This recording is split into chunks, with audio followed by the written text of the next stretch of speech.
December 18th council meeting. Mayor N. Shipley called the regular meeting of the Ione Town Council to order at 7:00 p.m. with the following council members present: Weiss, Sturba, S. Shipley, Vogel, McNeil, and employee Cannon. Started with Pledge of Allegiance. Minutes from December 4, 2024 regular meeting were read and approved as read. A motion was made by McNeil, seconded by Vogel, to approve accounts payable checks in the amount of $10,527.70. Motion passed unanimously. The 2025 salary letter was reviewed, approved, and signed by council. Ordinance 651, complete streets, was reviewed. A motion was made by Vogel, seconded by Shipley, to pass ordinance 651. The council discussed and voted. Shipley, Vogel, Sturba, and Weiss voted in the affirmative. McNeil voted against. The motion passed by majority. A sewer rate increase was discussed. The council reviewed the options available to repair the aging sewer system. No decisions were made. The council wants to hear from the residents at the public hearing before making any decisions.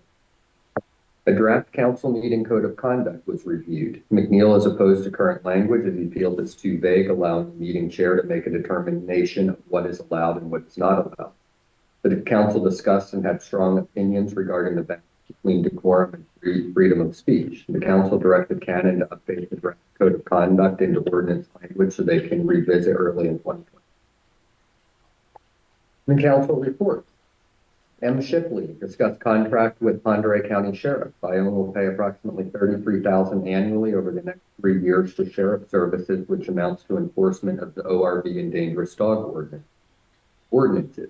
He suggested the council review the proposed contract and see if it can be a better solution. Weiss suggested purchase of larger signs advising of prohibition on unmuffled compression brakes as the current signs are quite small. Weiss will follow up with larger signs to install with damage associated with the timber sale near Meadow Lake. Sturba is speaking with grant writer regarding HVAC updates to the ICC. He wants to come take a look at the building so he can better understand our needs. It looks promising that I can qualify to have HVAC updated in the ICC with grant funding. Typically, this work would also include new energy efficient doors and windows and potentially lighting upgrade to LED. We'll hold off on upgrading the lighting until we know if it can be included in grant funded work. Vogel suggested we take a look at ADA compliance with the sidewalk around the city. He liked D. Nutt's suggestion about improving the signs and wanted to know what funding the town has that could be applied to. And then advised that we do have funding from tourism that could be used for this purpose, approximately 20. Vogel will follow up on signage. He advised he is working on a new council table. He also suggested that the town should work with Vaughan regarding how they plan to use the land they own in Ione, the old mill site. How can this fit into Ione? S. Shipley inquired if the town could purchase radar speed signs similar to what Colville has. Cannon advised that yes, these could be purchased, simply need budget approval. They cost approximately $5,000 per sign. She also provided an update on the airport. The fire department will burn the slash piles in the spring, which will help the town and also provide a training opportunity for them. She is also looking into options to drive revenue with the airport. She wanted to review the airport budget to see if there was any funding available for the town to purchase brush equipment to better manage the airport. McNeil, nothing to report. And then M. Shipley advised that there's funding available for EV charging stations, provided contact information to the council in case anyone wants it.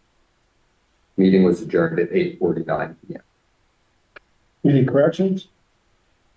Okay, minutes stand as read.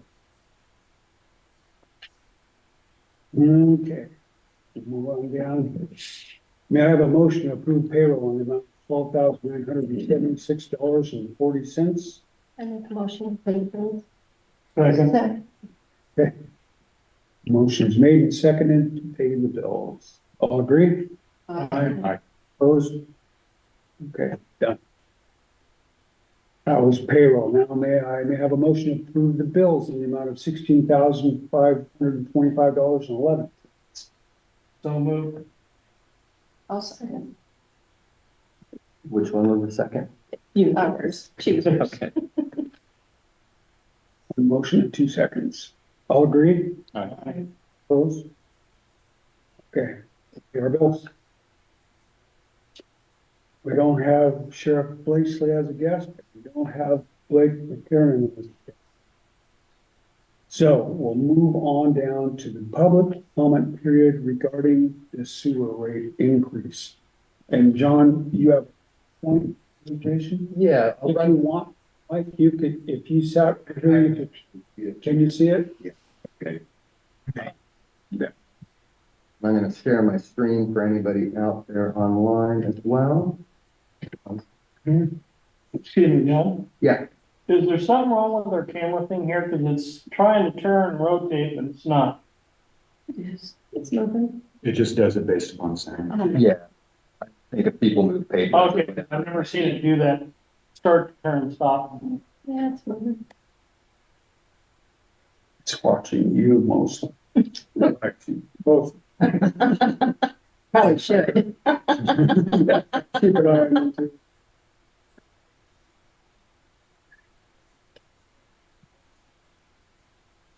So I'll try to go through this fairly quickly, but obviously we're talking about a sewer rate increase for Ione.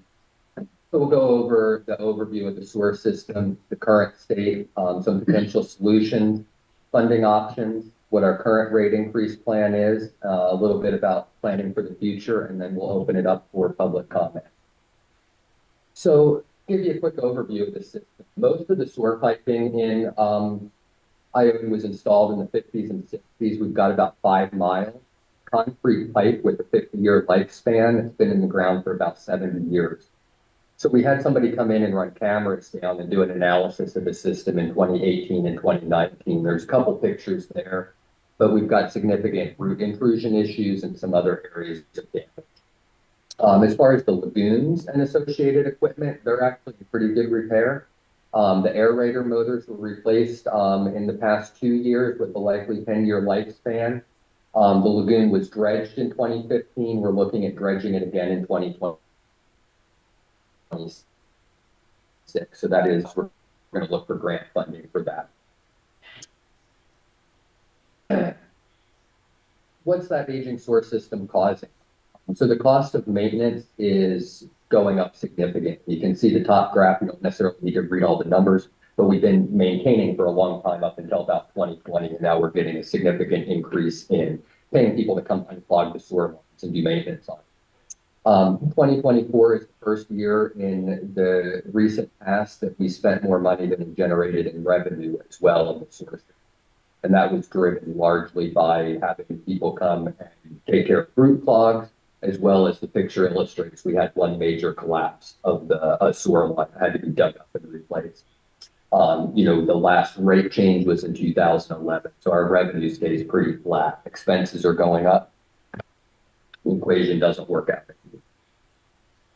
So what solutions do we have? We can maintain the existing line. Obviously, that's going to have a continued increase in maintenance. We would likely need to increase rates to pay for that maintenance. And it also reduces the reliability, right? Increase of sewer backups, high risk of catastrophic, which nobody wants. We can replace the line, dig them up and completely replace them. Pretty unrealistic on the cost front. It's probably 20 million plus. And it also has significant disruption, as you can imagine, digging up all of the sewer lines and replacing them. It requires road work, alley work, all sorts of stuff. So the option that we're looking at is called SIP lining, which is pure in place pipe plus repairs. So in that, they actually run a lining inside of the existing pipe and then it cures. And it's basically like having PVC pipe inside of the existing pipe.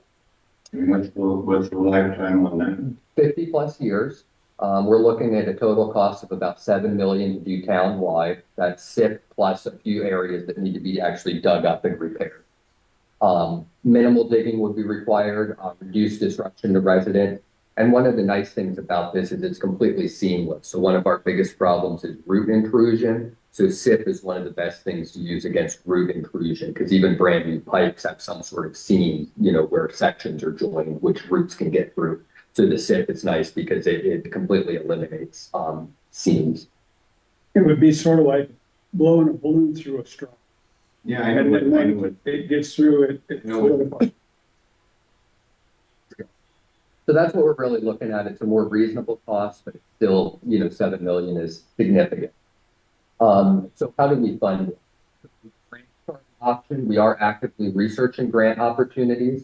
There does seem to be limited grant funding for utilities, given that utilities charge for a service they provide. There's less grant funding than other items. We are, however, working with Newport. Newport's actually got a similar sewer issues that they're working through. They're looking for money, so I'm working with Newport, the Port of Pend Oreille, MRSC, Pend Oreille County. So we've got our feelers out everywhere. We know where to get them to look for grant funding. To date, no 100% grants have been identified. It's really a good idea that you hook up with Newport though, because we had a similar thing. And we hooked up with Creston and Wilbur. And because then we were able to use one contractor for 3 cities and everything, we actually saved them like $500,000 in the process. Hooking up with another city is really good if you can work with the same people. Right. And that's what the big cities. Yeah, and we have some different work that needs to be done, but we are, both looking for funding for any sorts of. So then you can show them that they can actually save money by doing both at the same time. Right. Everybody doing the same contract. It is a big savings. Yeah. And then it would have been 3 contracts. Yep. Yeah, absolutely. Even the road work we're planning to do, we're looking at some synergies there. So some other funding options, we have investigated tax levies. They take time to implement and require a ballot measure. Will only impact residents of Ione. So the one downside is if we put an extra, like an excess tax levy to pay for sewer improvements, it only impacts people that have property inside of the town limit. Can I tell you something? We had a similar problem where we weren't increasing the rates. And it's like, what, 2011 you were saying? Right. And then you end up going behind every year. And so we actually passed, I don't remember what we did it through, but where it automatically every year, you get a percentage. And you don't run into this problem. Sure. You've done anything like that yet? Go ahead. Give it a couple slides. So, so the other couple things on the tax levy, it is a fairly small tax. 2024, Ione had just over 36 million in assessed value. So $1 per thousand increase generates about $36,000. So not something that's completely off the table, but it would be something that would be longer term to dig into. The last option is loans. So loans are available with low fixed interest rate. A lot of the loans have principal forgiveness, which amounts to a grant loan combo. It would require a rate increase, obviously, for us to be able to pay the loan back. And we do have a current offer for just under 2.5 million in total funding. It's at 0.86% fixed interest for 20 years, and it's 50% principal forgiveness. So that's about 1.25 million grant funding and 1.25 million in loan. Can I ask who that's through? Public Works Board. So that generates about $72,000 a year in field payment. So that's the revenue we would need to come up with. So kind of what we're looking at roughly, our initial proposal was to increase all the residential commercial rates by $20 a month to generate that. As we looked a little bit deeper, we've got a few different rate classes of customers. We've got some bulk customers, people like Hortons that come and dump directly into our sewage lagoons and pay for that by the day. We've got customers inside of town limits that pay for a residential hookup, and we've got people outside of town limits that pay for a residential hookup. So what the new kind of proposal is to give a flat increase kind of across all of them. So we'd be looking at like a 46% increase in the bulk customers going from 15 to 22 cents. Inside of town residential would be a 46% increase that we go from 27 to 39.50, which is less than 27 to 47, which is what our initial thought was. And then outside of town would have an additional 5% service fee. So they'd go from 27 to 41. So that's kind of the proposal that's currently on the table. That being said, based on any public input, we have received a couple of emails from the public. It's up to the council. We can, twist these figures a little bit more. But the idea is that hopefully, by the end of the meeting tonight, you guys can give me an idea of what plans you want the deeper financial analysis on. We bring that back to council meeting next week and hopefully make a decision at that point. So to Mike's question, what are we doing for the future? So near term, there's still a shortfall of approximately 4.5 million. So 7 million is what we totally need to redo all the sewer system. We've got to. So there's still about 4.5 million to address the current source. So we're continuing to search for grant opportunities, investigating the tax levy, and there's a potential for future rate increases, maybe future loans. I'm not 100% sure, but we have that near-term problem. To your point, long-term, we need to investigate a complete water and sewer system analysis rate study in 2025. So to really give us a long picture on both water and sewer. What are all the components that we have in the system? When were they last upgraded? When are they expected to be upgraded again? How much do we think it's going to cost when they need to be done again? So that we can get a better plan, in place for 20, 30, 40 years down the road and don't leave, the council 40 years down the road saying, hey, we need to come up with $20 million to fix the 70-year-old sewer system, right? So that is something I've reached out and we're getting quotes from some companies to help us with that, that analysis. That is something, in the plan to dig in to help us better plan for kind of the longer future term. I think it was the auditors that gave us what the increases, how to do the increases. And they actually made it out to us that we were running into this. Sure. I didn't. Yeah. Well, I think, a lot of times it's easy to just look and, your revenue is bigger than your expenses. We look like we're doing good. We have cheap rates. We want to keep cheap rates. So yeah, it takes, and it takes some expertise to dig into that system and really understand how long does this piece of pipe in the ground last? What's it going to cost in 50 years to replace that piece of pipe to really give us, the insight that the council needs to then translate that into rates. They gave us a percentage rate so that we would just kind of stay just above what they estimated, things were going to be. Yep. But they were very good. So that's kind of the end of the presentation, but we'll kind of open it up for public comments. We've been hearing from Mike here. Let me just see if anybody else want to make any comment. Raise a hand or say something in chat.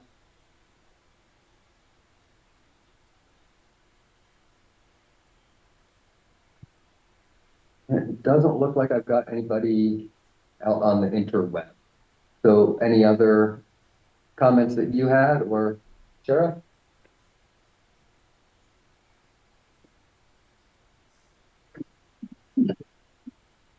What would be the ideal would be to have a huge grant to cover it all, opposed to loans or more rate increases. So that's something we're exploring to the best of our ability. Any great grant writers, It's the key. that's the key. It really is. Yeah. We had a clerk in Devon. She knew how to do it all, and she was pulling in millions of dollars every year. And the rest of us, struggling. It is a The grant writers are just. Yeah, we are pretty excited too that the port got a grant for specifically to kind of loan out to other municipalities and such to help with this. So they've got, I don't know if they've hired someone yet or not, still posting for it. And hopefully that will be a resource that we'll be able to take advantage. We can imagine they're going to be busy very, very quickly. So if you have a problem, Yeah, I've already been talking to them. Foot in the door. Good presentation. Good job. All right, so I suppose then we'll close the public comment period. Turn it back over to Mike and go on with the agenda. Did everybody get a copy of that email that you received with some suggestions? Yeah, Okay, that's something worth looking at too from Jeannie Wink. She did some significant research and came up with some ideas too. Hopefully, so our next meeting is gonna be next week, as we scheduled the last meeting holiday, or holiday. So maybe by next week, we can all come in with a plan. And vote on it. and then if there's any different ideas that you want me to work up, like from the financial standpoint, I've got kind of the calculus, so it's easy to play with different percentages across the three folks or three kind of classes of customer. One of the suggestions we had was right now when somebody turns their water sewer off, like they go south for the winter, for example, they still are charged a $30 a month kind of older fee on water, but we don't charge that same sort of fee on sewer. So there was a suggestion that maybe we could, charge some type like $5 a month for when people have their sewer turned off, like as a connection fee. So I haven't worked that up financially, but if that's an option you want to look into, let me know, and that way I can just make sure that I come to the next meeting with all the financial details. So if we charged everybody the $5 when they weren't there, what would that change to the overall, because I don't have that right now. And also investing those funds that are in reserve would be good to look at and see what kind of return that would bring. Yep, and so I just talked to Kim at the bank today. She's talking to her kind of loan manager to see if the bank has any other options for us that are kind of not publicly advertised for high amounts. And there was some change just prior to me coming where we started getting significantly more interest in the bank accounts, but we're not getting the 5% that we could potentially be getting with the LGIP program.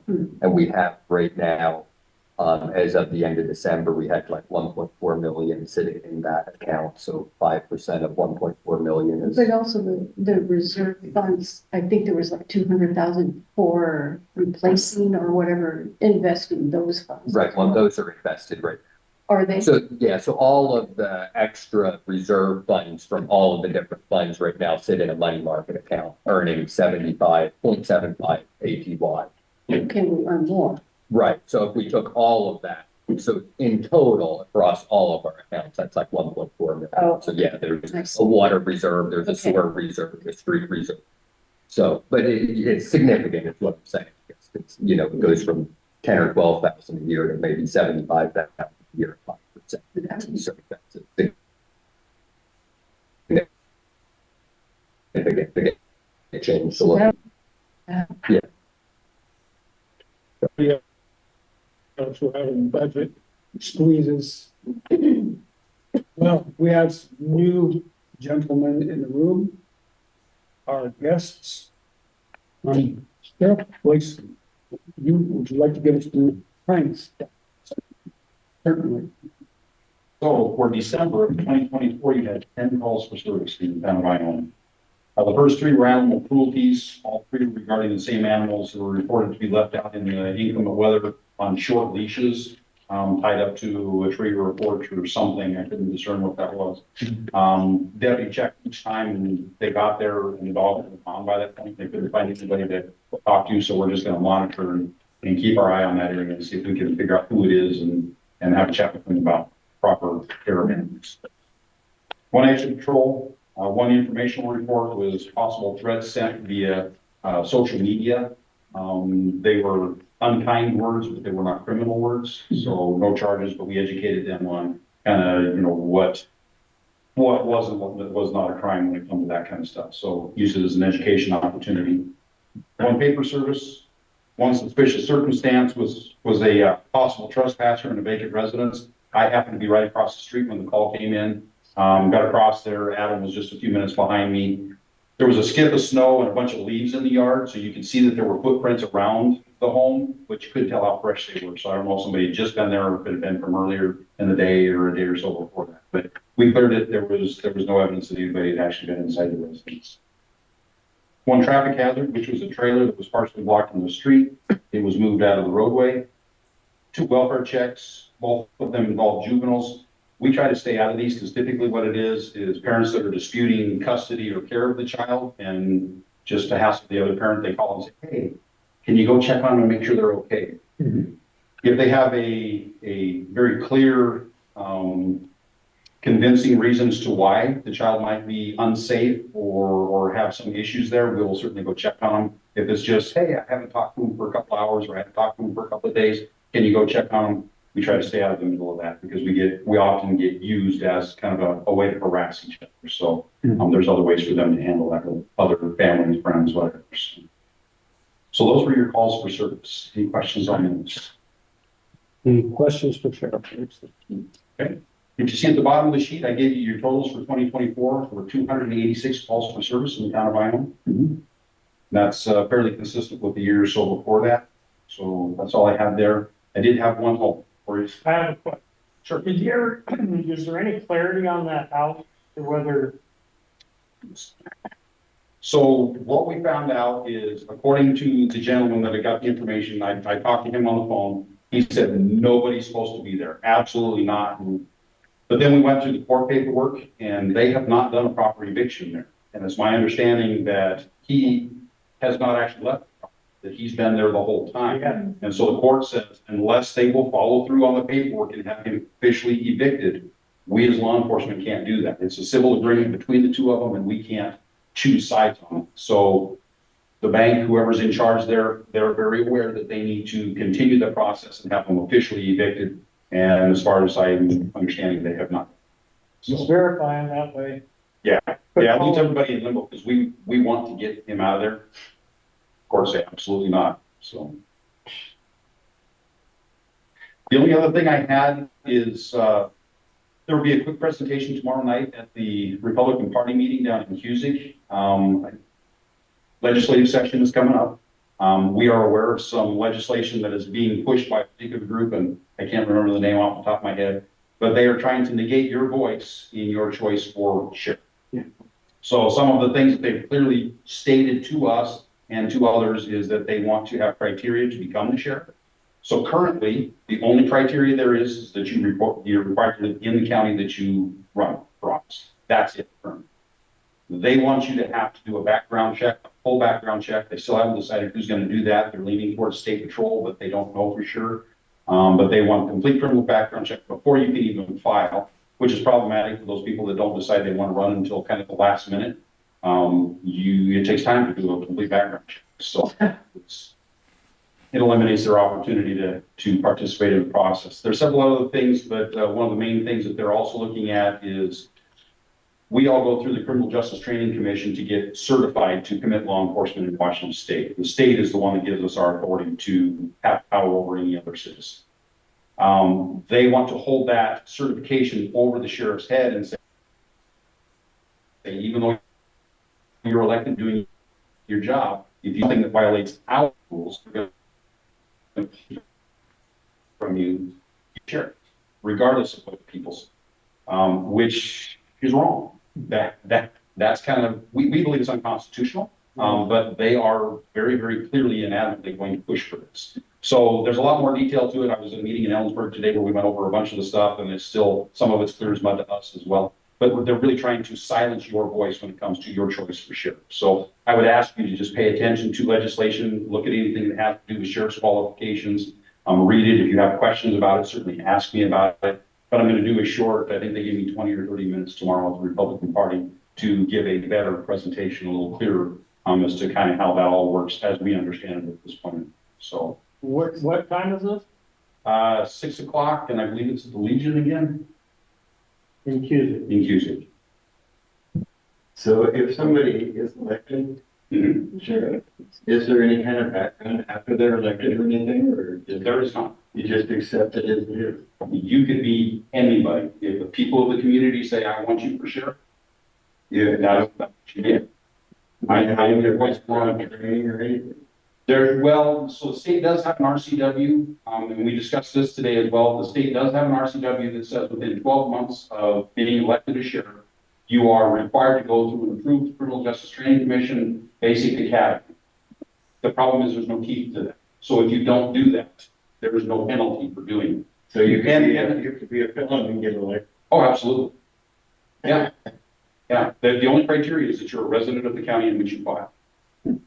So, yeah, there's just a whole slew of issues. And again, don't want to take up all your time, but I just want you to be aware of it, that it's going to be coming through. As I get more information, we'll try to put it out on our Facebook page, try to, tell you in council meetings and that kind of stuff. But really it silences the community's voice. So we don't think that's right. Okay, thank you. Anyways, any other questions? Are you gonna stick around for a little while? And if you need me to, I will. Otherwise, I've been on the road since 5 this morning. So I'd like to get back to my house, but if you need me, I will stay. So maybe at this point, we'll jump to a different topic. We have the agreement between the sheriff's office and the town of Ione before us. Mhm. And as I just mentioned, we're struggling with our finances, our budget, and if we're reading this right, if I'm reading this right, it looks like outside of the normal duties, there's two things that you guys take on, and that's dangerous dogs and golf carts and motorcycles. So it would be the potentially endangered dogs, and it would be your ORV ordinance. Yes, Yeah. those two we enforce. Having said that, with the potentially endangered dog, that does not include dogs barking. It doesn't really include even the dogs on the porch and stuff, although we tend to just do that anyways. The guys are just used to it. But technically by the contract, it would just be those dogs that are aggressive and chasing, barking, biting people, other domestic animals, that kind of stuff is technically what we incorporate into it. Do you follow the state's statute on that? It's pretty close. It's basically the county's ordinance that they did based on the state. It's pretty good. Yeah. So the council's gonna have to decide if they want to spend the between $32,000 and $35,000. Right. For those things and, Mhm. I don't know if we need to do that tonight, but we should at least complete it by the next meeting, so you know where we are. Yeah, because once you guys decide one way or the other, if you choose to sign the contract and agree to the terms of it, then I need to get it to the commissioners and get their signatures on it and all that before it's legal and binding, basically. So there's still process to go, but you guys get first chance at it to look at it and have any questions or concerns. Yeah. And you're having a meeting next week, right? Yes, because we skipped the meeting last week, so our next meeting is a week from tonight. And I'm available if you guys have questions. So I mean, if Okay. you have some tonight, I'm glad to answer them. If you want to know meeting or sometime in between, I'll make myself available. Okay, great. Do you guys have any questions for Glenn? I guess just to make myself understand this, we're paying over $30,000 Mhm.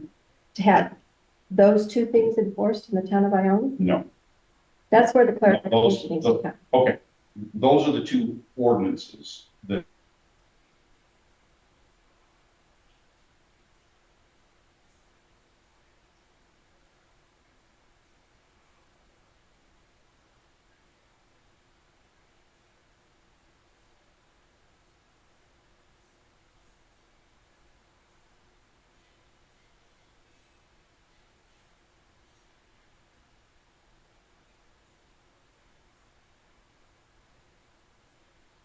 It doesn't say who that, it doesn't require that I do it. So we've been through this with the town of Newport a couple of years ago, 5 or 6 years ago.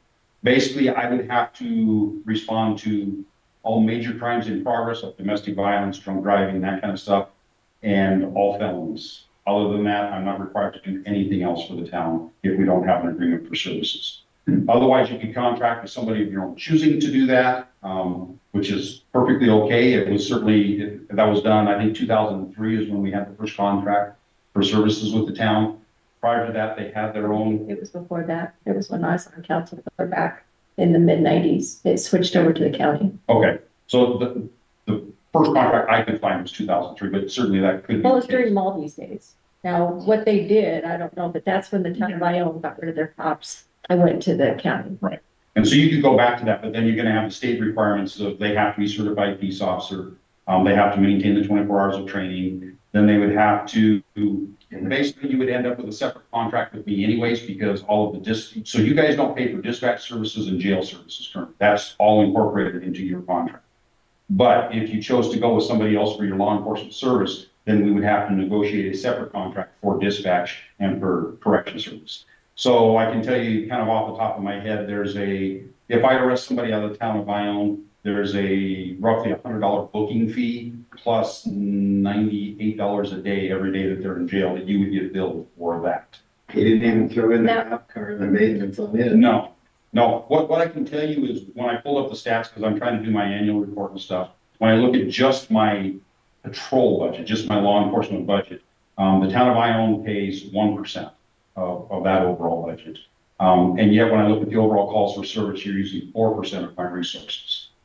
So, in that, from my point of view, then you're getting a pretty good deal, but I understand where you may have questions or concerns or issues. I just mainly wanted it just put out on the table exactly what we're responsible for and what you are responsible for. Right. You know, if we're gonna sign a contract for $30 some thousand, you know, my mind refreshed as to what you're gonna do for us for that $30 some thousand. All criminal investigations and those two ordinances. So your ordinance for like the nuisance ordinances and stuff like that, we don't get involved in that. You have, Even though we have RCWs to back those things up? correct. Because So how do we enforce those if we've got RCWs? code enforcement, which is what Newport City does. And code enforcement is different than law enforcement. So to commit law enforcement, you have to be a certified police officer. To be code enforcement, you just have to be designated by the town. And I'm sure there's training that, you know, that you can send them to and all that good stuff, but Newport has used their wastewater people, they've used their plow driver, they've used a number of different people to be able to function in that capacity.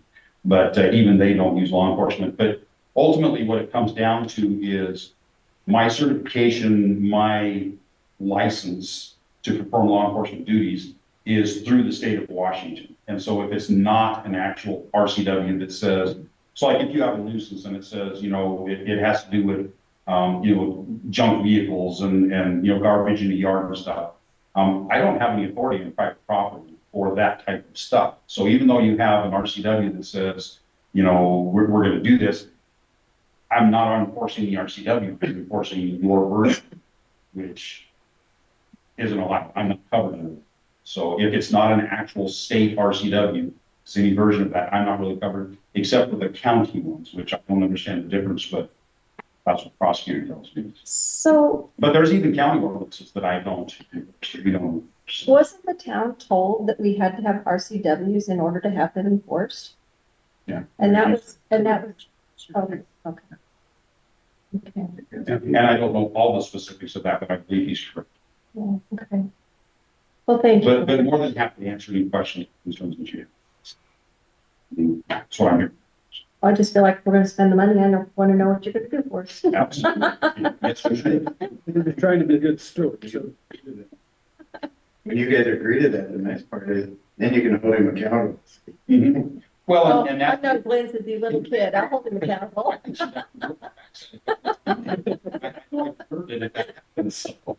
But the other thing that is a big kicker for a lot of the small towns is that then the town actually chooses to go with somebody else for enforcement, then you errors and stuff. So currently right now, if my officers go out and they falsely arrest somebody or they cause damage to somebody's property, you're not at fault for that. I take all of it. But if you go with somebody else who is then employed by you, they're your person, you take on all of that liability. So it's just another thing that, but you know, they're right. You know, patrol car these days, an outfitted patrol car costs between $60,000 and $70,000. Portable radios between $6,000 and $8,000.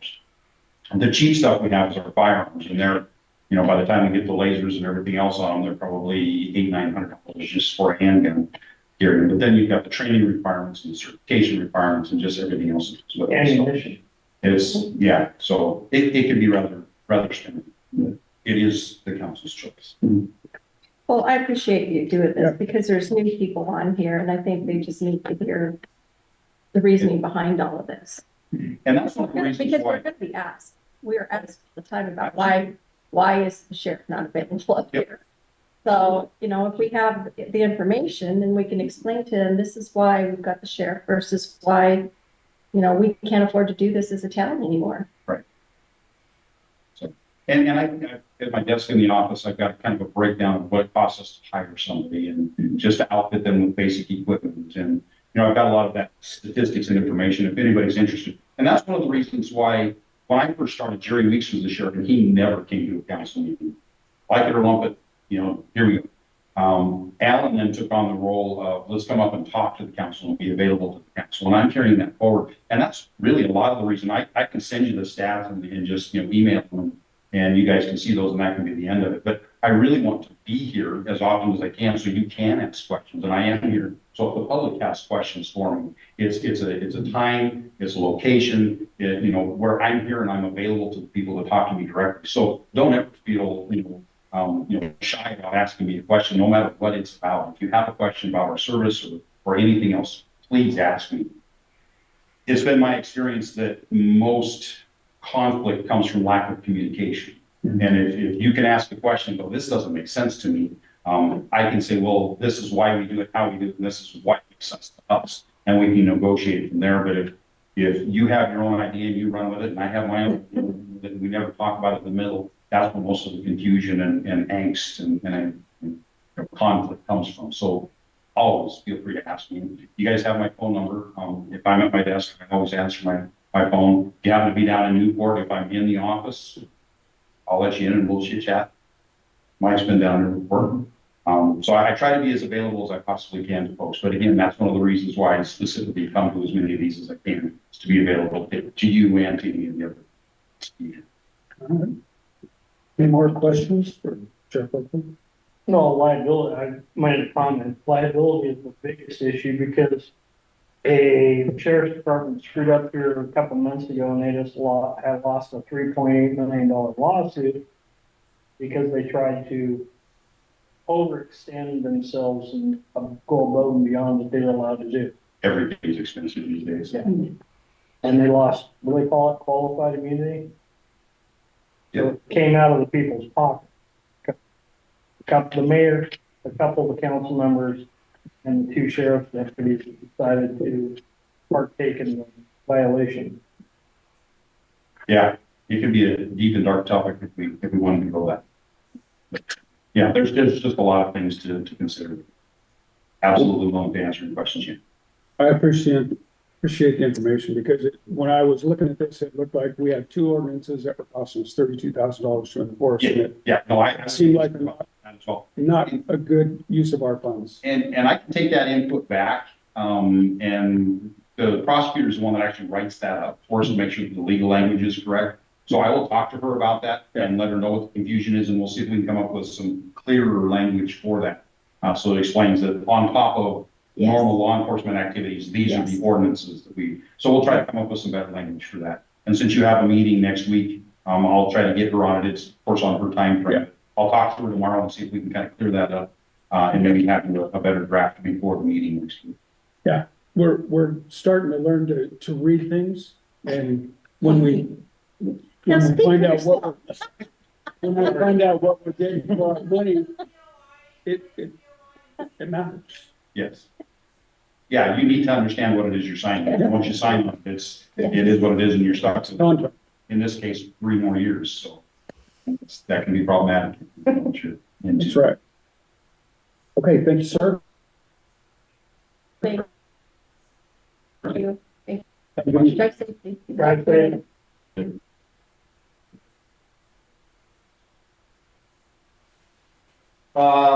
So I apologize for not being here last month. We just got busy on that. Matter of fact, I missed all 3 city council meetings, one after another.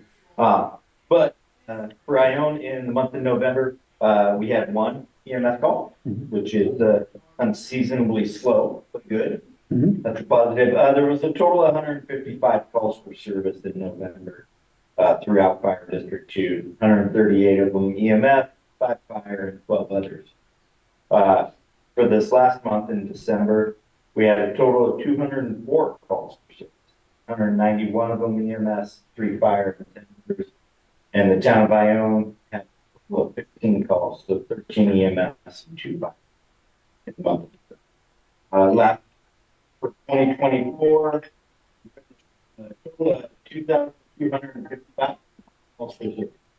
So, the year prior, we only had 981.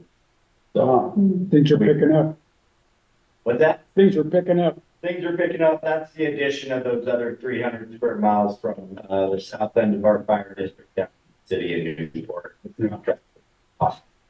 So, but yes, we do anticipate it's only going to continue. We don't have any slow years. Right before COVID, it was down in the 300s. Since COVID, it just continues. So, I bet you're glad you're not down by LA. yeah. Well, actually, they called this morning asking if we were willing to send it. So they called the state of Washington and asked for 200 engines. Yeah, And strike teams. On the news, it was in Washington. Yeah, we sent 7 strike teams, Yeah. and they're waiting to decide if they need more research. So, if we do, we'll send 1, and the rest of them take care. You know, provide some water too. Yeah.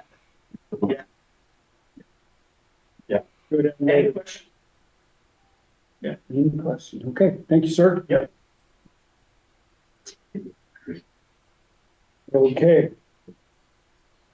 So we're down to old business ordinance 652.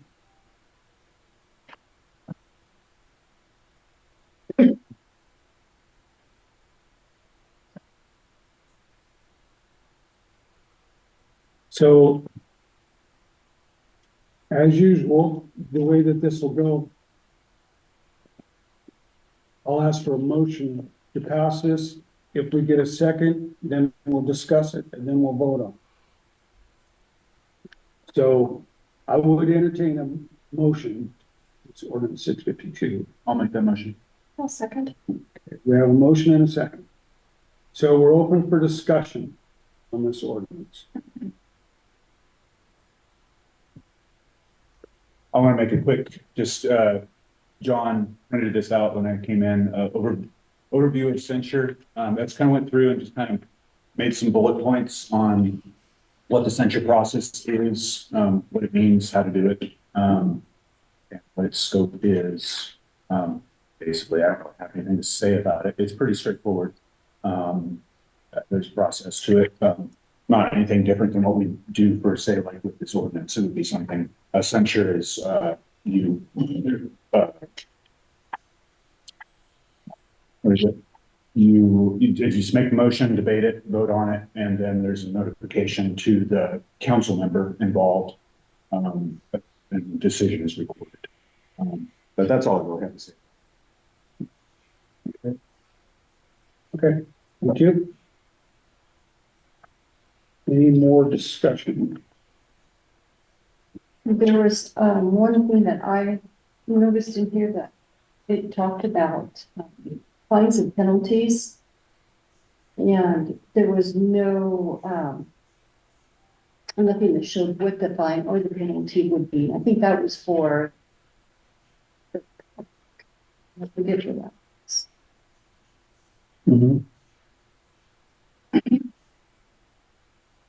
So are you feeling like that needs to be expanded, Yeah. it needs to be defined? Defined, yeah. Copy of the RFP, So is- they're authorized. Authorizes what? Is it in B part of the section 1? Is that what you're looking at? Can you guys talk up a little bit louder? Like,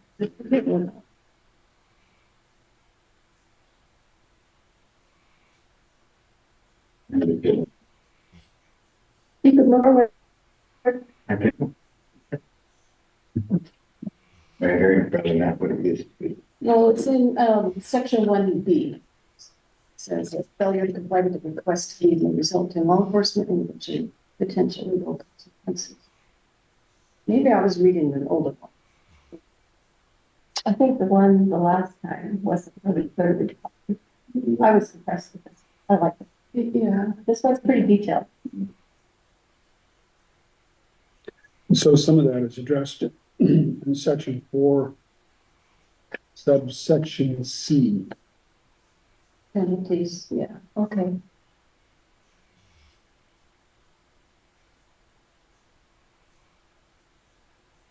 So the penalties and fines. I thought might need to be spelled out to what they would be.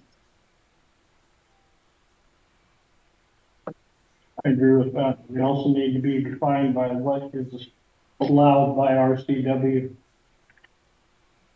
And RCW code, So that's part of the vague thing I was talking about.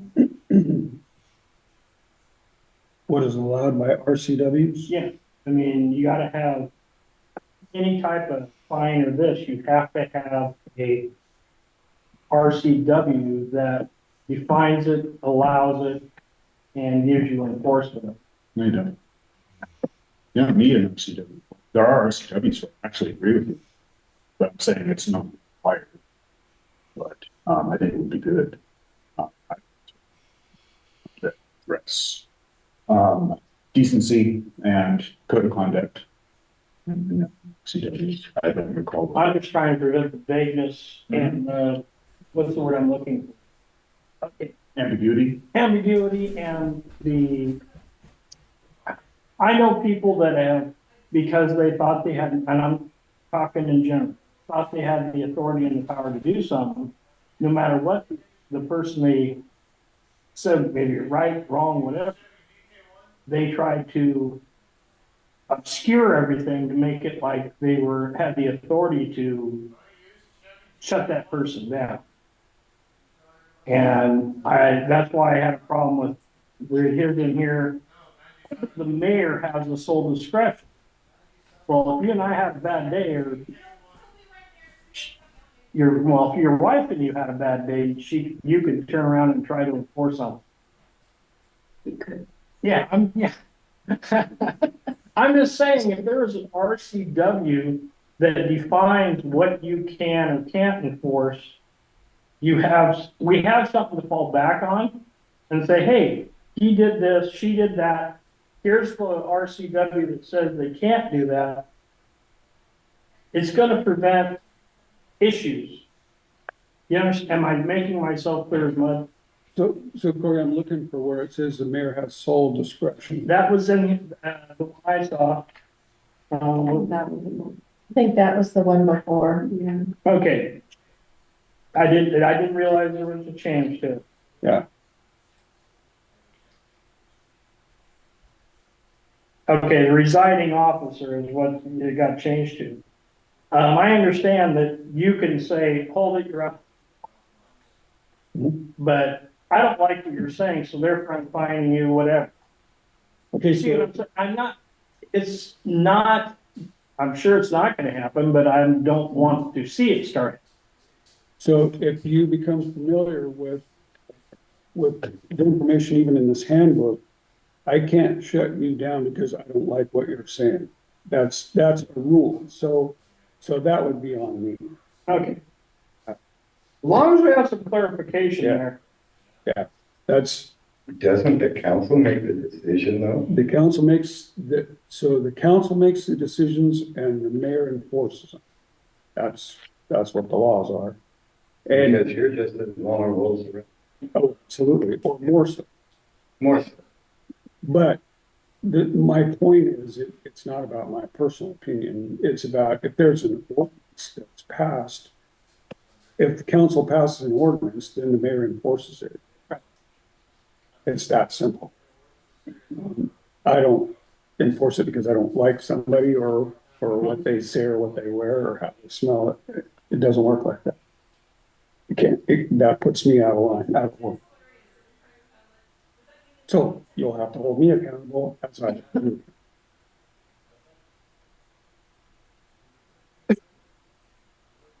Or discussions about it. If you look around, most most towns and cities have something like this. And it, the point, to me, the point is, so we're here as representatives of the people in the town and as representatives of the council. And so that's what we're doing here. We're not, it's not about our personal opinion or expression. It's continuity, it's order. And so the mayor is responsible for order. So that's why I would recommend you guys pass this. But it's up to you.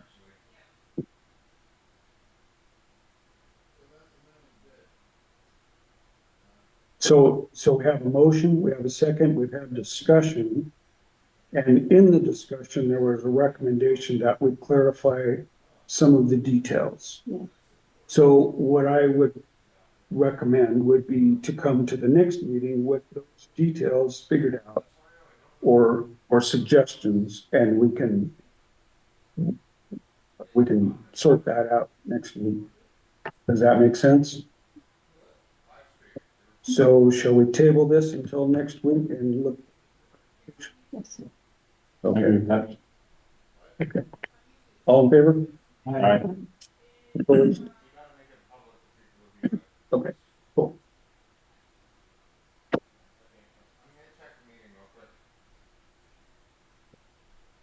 And now we are down to council reports.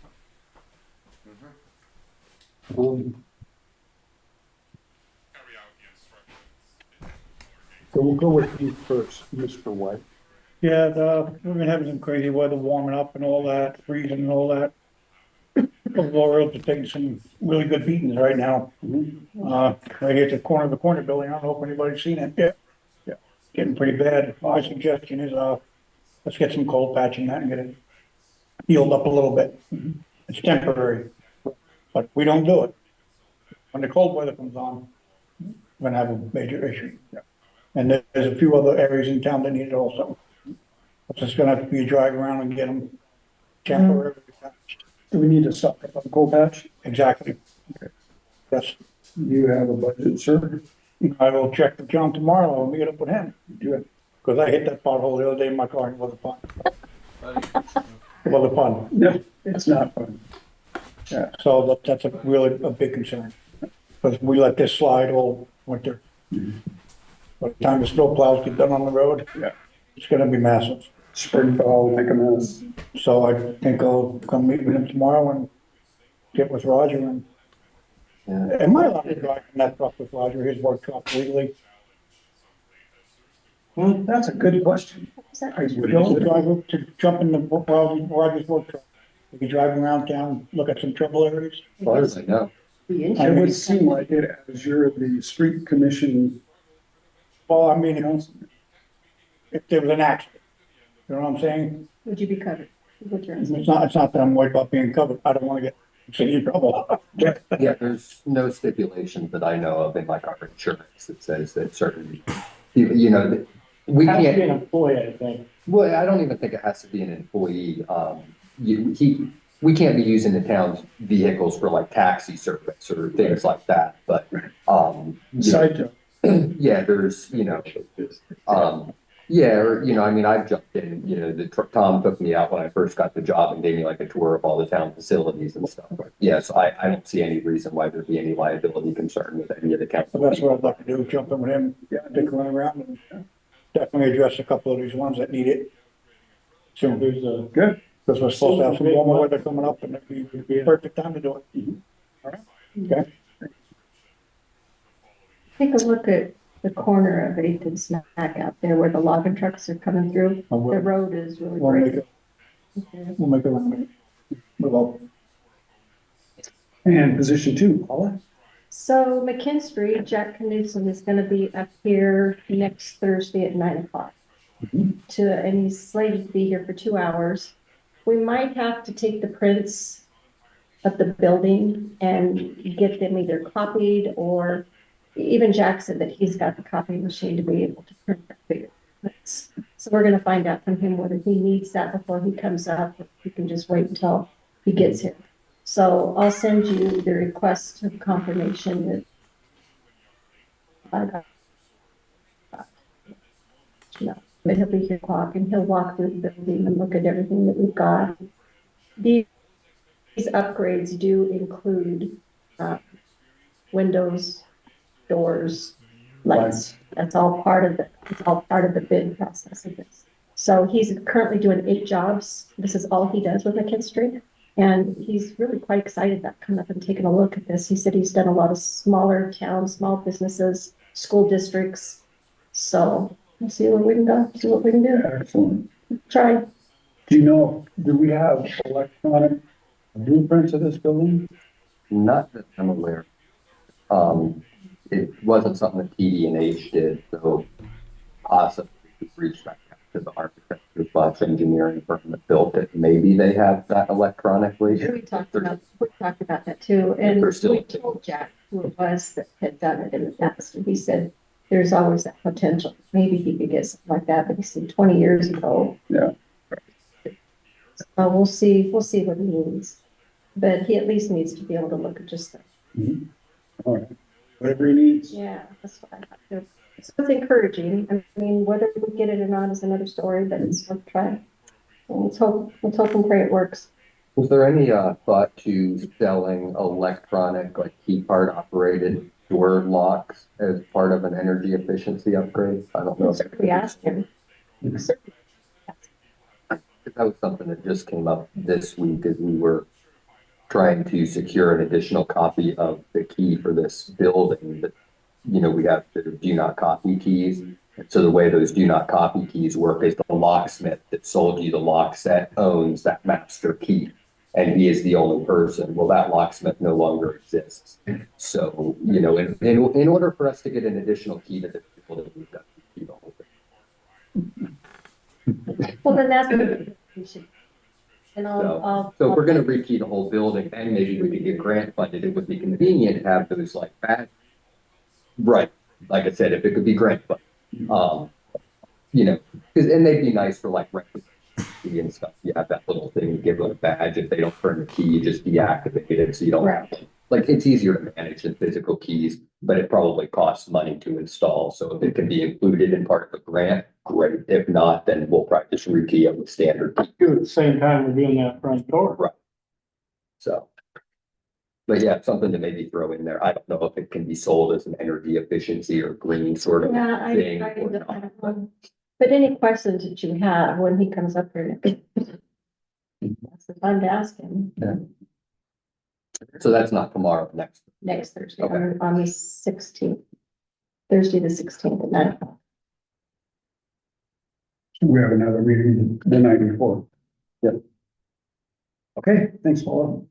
Richard, District 3, sir.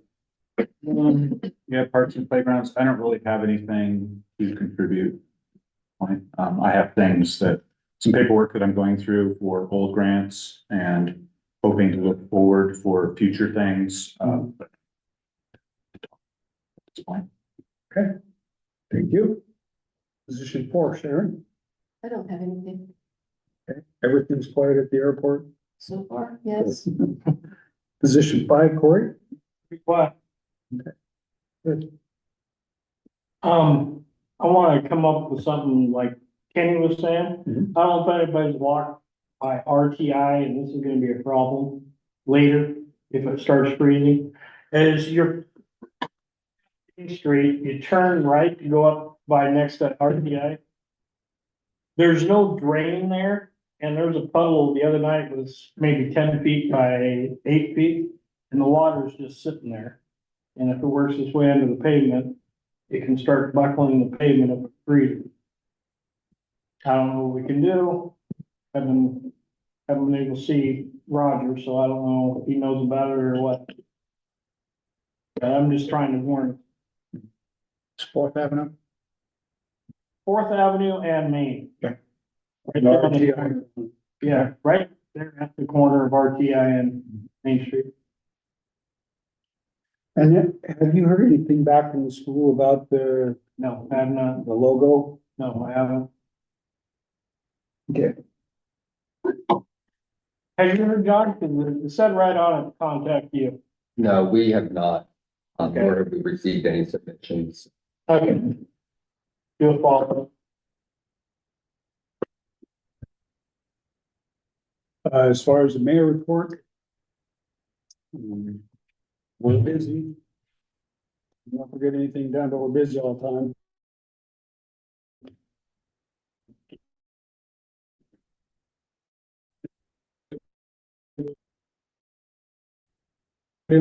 Information from Lee, and so as far as the contract between the town and the sheriff's department, hopefully next week at our meeting, we can determine if we're gonna go forward with that, or if you guys think there's a better plan. But we have There's to, many other available.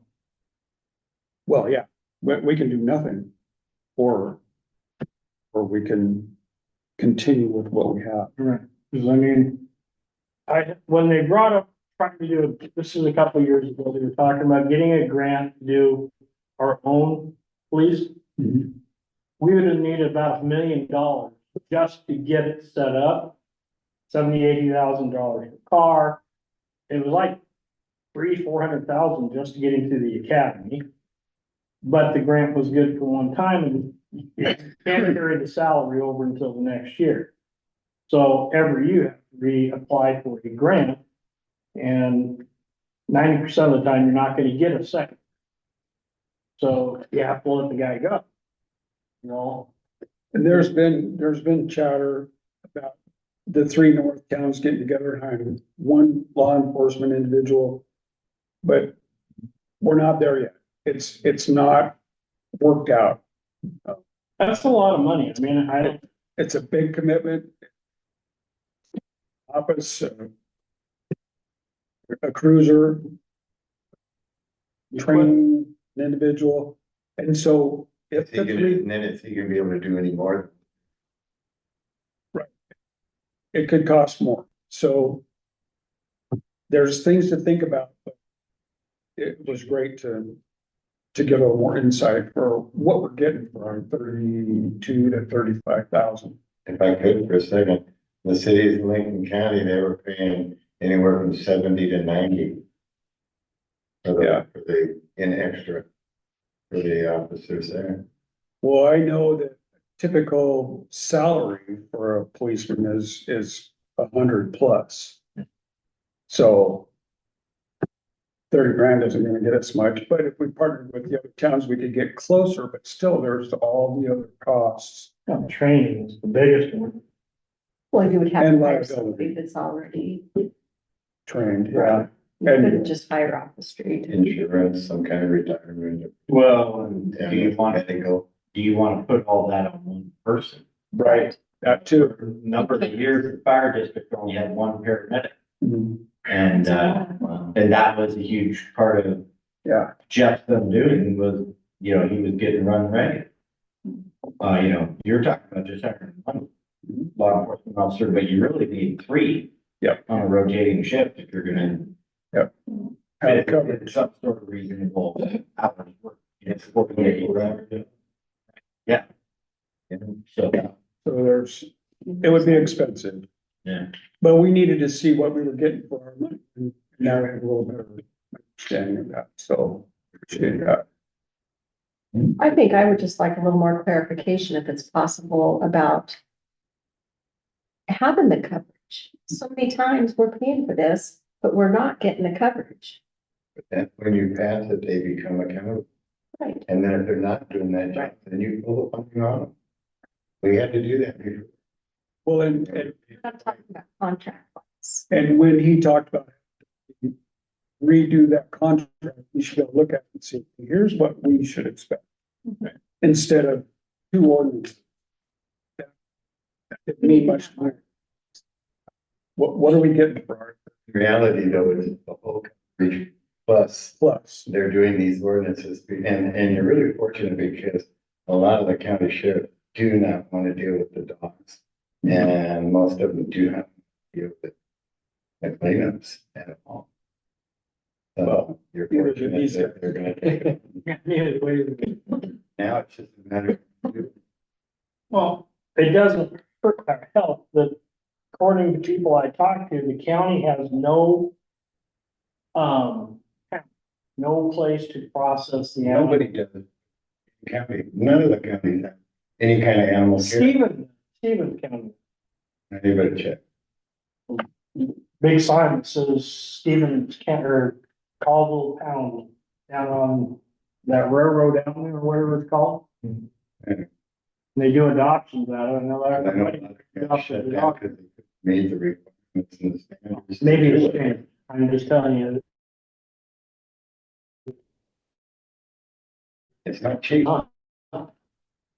Any more, some converse for the council from you guys? I would ask if you have to revisit about. Yes, that's another topic that we need to get closer to the top of the list, for sure. I think if I could speak on that a little bit, with some of our discussions about growth management and a growth plan, and how that's gonna kind of really, that plays a lot into that too. And so looking at this, we're like, I think it's really important, but something we have to go a little slow on. Sure. Yeah. Sure. As long as it's on your list. Absolutely. Yeah, we haven't forgotten. All of it. I mean, we've got. But nothing big. Yeah, that one kind of bigger. There is a USDA grant that we can apply for. It takes multiple years you have to go out and do the studies, you have to do the median income study and some of the other. Yeah.